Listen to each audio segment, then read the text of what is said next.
Hi, and welcome to Lady Marie's YouTube channel. This will be a tutorial on how to read music. First, I will present to you a staff. This is a staff. A staff consists of 5 lines and 4 spaces in the music world. We used each line for different pitches of notes.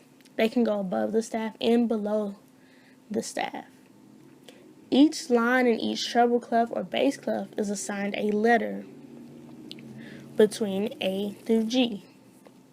There's a saying for both so that once you start off reading music, you can remember it that way so that when you get older, it automatically comes to you. So this will be a treble clef staff. As you can see, this is a treble clef. And how my music teacher told me to draw one, first you can see where the circle below the staff, you curve it from that on up, that makes a J. Then the curve at the top, you curve it to the line, it makes a P. You curve it on around, that makes a 6. So that's just how you would draw that. And this is normally a clef that flutes from the flute tone all the way into the trumpet tone normally reads. French horns also read in treble clef. They also use bass clef as well, depending on what type of music and the feel that the composer wants it to feel, the audience to feel. Okay, here's the treble clef. And as you can see, the letters each is assigned to a note. The circles on each line and each space are called notes. And those will be whole notes right now.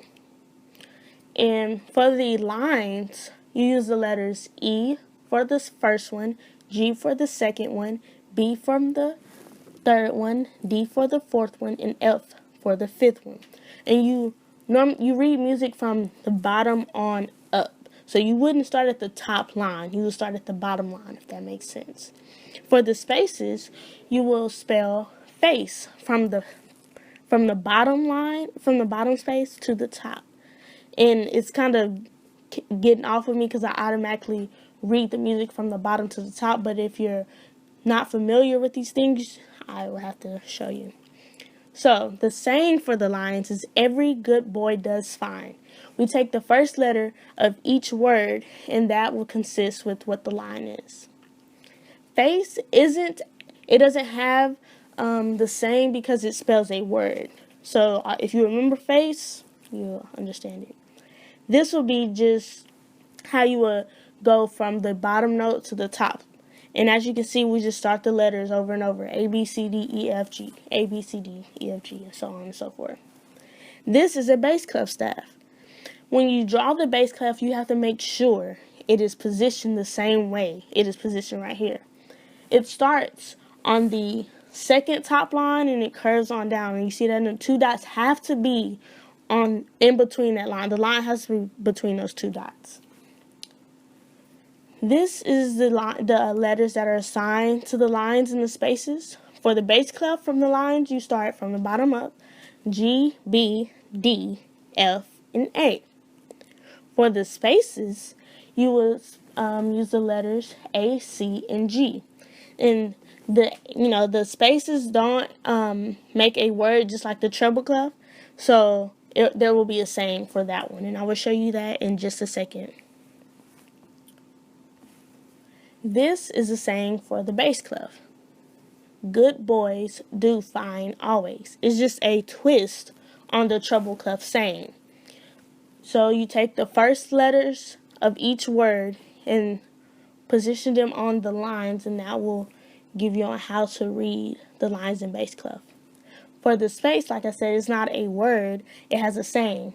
All cows eat grass. So if you remember that, you will understand how to read the spaces in bass clef. And once again, this is just what we will call a scale.